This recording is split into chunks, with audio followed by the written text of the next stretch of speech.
নমস্কাৰ অনুসন্ধানৰ অন্য এটা ভিডিঅ'লৈ আপোনাক স্বাগতম জনাইছোঁ। আজি আমি আহিছিলোঁ আসলতে দগাচুক গাঁৱলৈ। দগাচুক গাঁৱত আমি ইয়াৰ মৃৎশিল্পৰ আপোনালোকৰ আগত দেখাম বুলি আহিছিলোঁ। তেনে অৱস্থাতে দেখিলোঁ আশীৰ ঊৰ্ধৰ এজন ককাই গুৰুজনাৰ অপূৰ্ব সংস্কৃতিক জীয়াই ৰখাৰ ক্ষেত্ৰত চেষ্টা অব্যাহত ৰাখি আছে।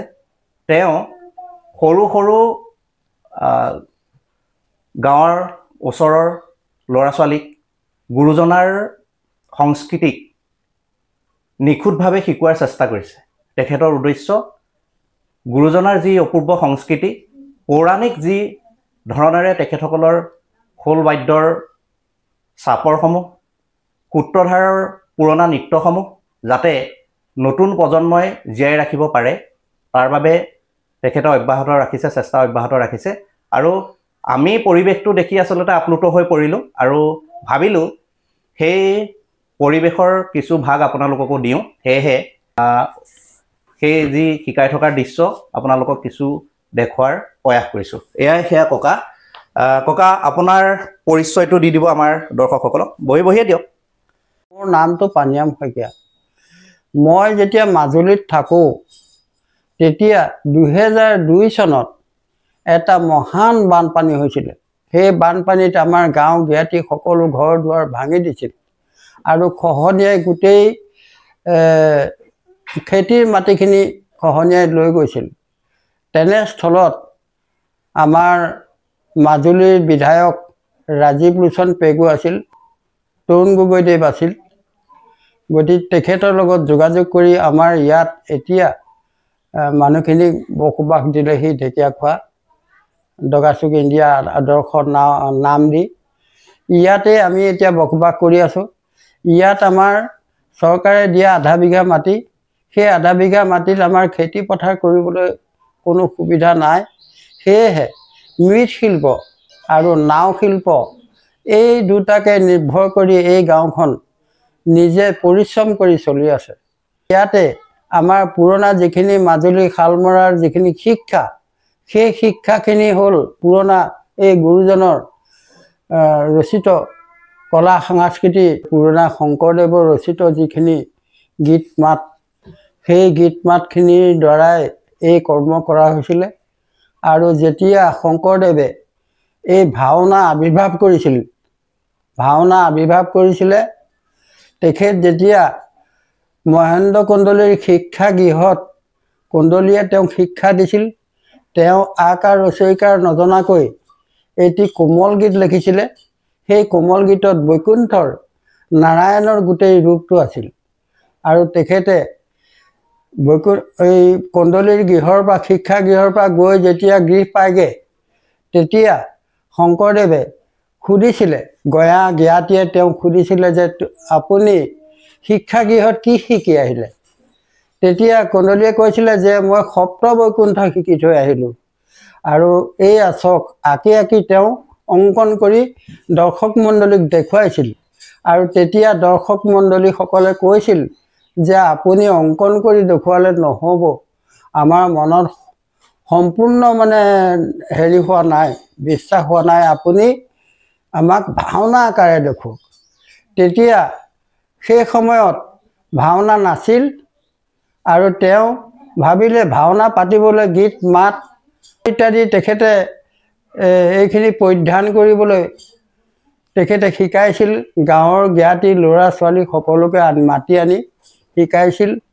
আৰু তেখেতে এখন চিহ্নযাত্ৰা নামৰ নাটক লিখি আৰু সেই নাটকখন অভিনয় কৰিবলৈ খোলতালৰ আৱশ্যক হোৱাত বৰদোৱাৰ কপিলী নৈৰ পৰা মাতি আনি তেওঁ 9টি খোল গঢ়াইছিল আৰু 9যোৰ তাল লৈ গায়ন বায়নকে আজি শিকাইছিল। সেই শিক্ষাটো পুৰণা, সেই শিক্ষাটো আজি নাইকিয়া হ'ল, আধুনিক হ'ল। গুৰুজনৰ যিটো শিক্ষা, সেই শিক্ষাটোৱে আচল শিক্ষা আছিল। ভাওনা আৱিৰ্ভাৱ গুৰু শংকৰদেৱে প্ৰতিষ্ঠা কৰিছিল।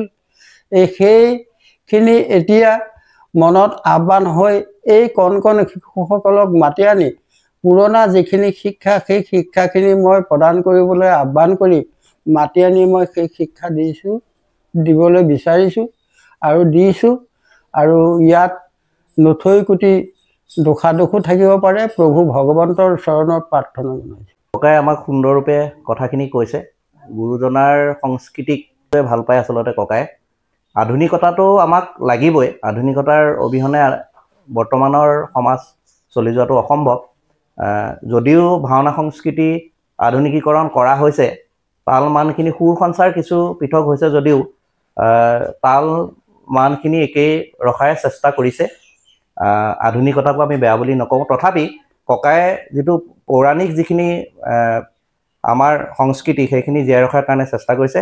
এয়া ককাই কেইজনমান সৰু সৰু কণমানিক শিকাই আছে। আমি তেখেতসকলে খোলবাদ্য পৰিৱেশন কৰিব আমি কিছু দেখুৱাৰ চেষ্টা কৰিছোঁ।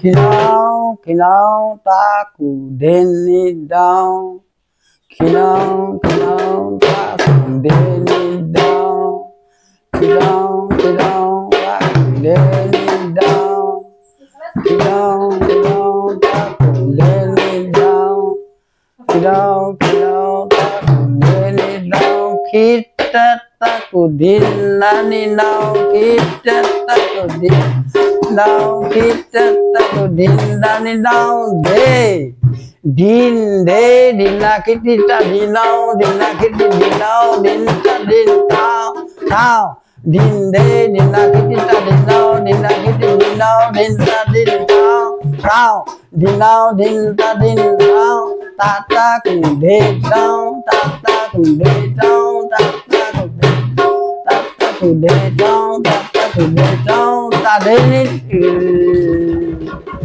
tata kude dong, tata kude dong, tata kude dong, tata kude dong, taduli. Now din that down kid, now din that down kid, now din that down kid, day that I kid that day that I kid that din that down din kid. Tata kude dong, tata kude dong, tata kude dong, tata kude dong, tata kude dong, tata kude dong, tata kude dong, tata kude dong, tata kude dong, tadini din de that dong, din de that dong, din de that kita kita din ta din tao, din de that dong, din de that dong, din de that dong, kita din ta din tao, din de dinakiti ta dinao, dinakiti dinao, din ta din tao tao, din de dinakiti ta dinao, dinakiti dinao, din ta din tao tao, dinao din ta din tao, tata kude dong, tata kude dong, tata kude dong, tata kude dong, tata kude dong, tata kude dong, tata kude dong, tata kude dong, din de that dong, din de that dong, din de that dong, din de that dong, kita din ta din tao, din de that dong, din de that dong, din de that dong, kita din ta din tao, din de Para bhate sambharu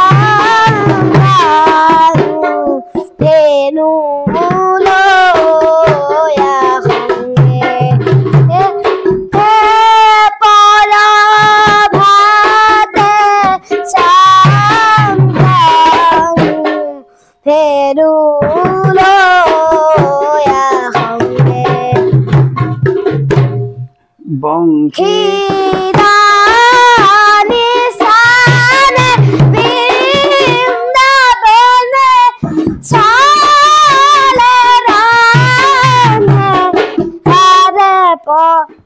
সংখী ৰাণী চাৰে বনে চালে হৰে ৰাধাৰে চাংগা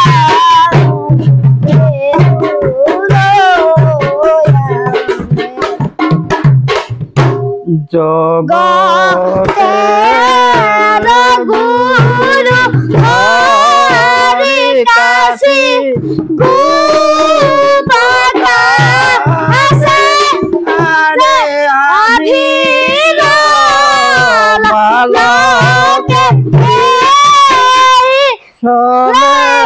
আগে পাছে আৰে পৰা ভাতে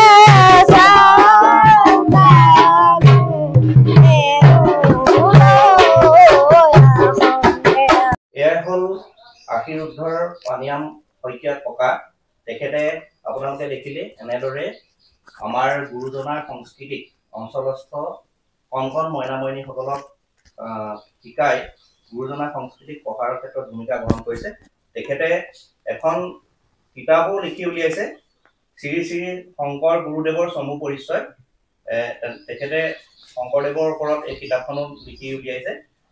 এই বয়সতো তেখেতৰ ইমান হেঁপাহ, গুৰু সংস্কৃতিক ইমান ভাল পায়। গতিকে ককাক আমি ধন্যবাদ জনাইছো। এনেদৰে গুৰুজনাৰ সংস্কৃতিক নৱপ্ৰজন্মৰ মাজত মইনীসকলৰ মাজত প্ৰচাৰ আৰু প্ৰসাৰ কৰাৰ বাবে প্ৰভু ভগৱন্তই ককাক সুস্বাস্থ্যৰ গৰাকী কৰি ৰাখক, যাতে এনেদৰে এজন তৰুণ ডেকা হৈ আমাৰ নৱপ্ৰজন্মক গুৰুজনাৰ সংস্কৃতিৰে শিক্ষা প্ৰদান কৰি আগবঢ়াই লৈ যাব পাৰে। এনেদৰে আমি পৰৱৰ্তী ভিডিঅ'ত আপোনালোকক যোগাত্মক চিন্তা চৰ্চাৰে অন্য এটা খণ্ড আপোনালোকক দেখাবলৈ চেষ্টা কৰি চাই থাকিব অনুসন্ধান।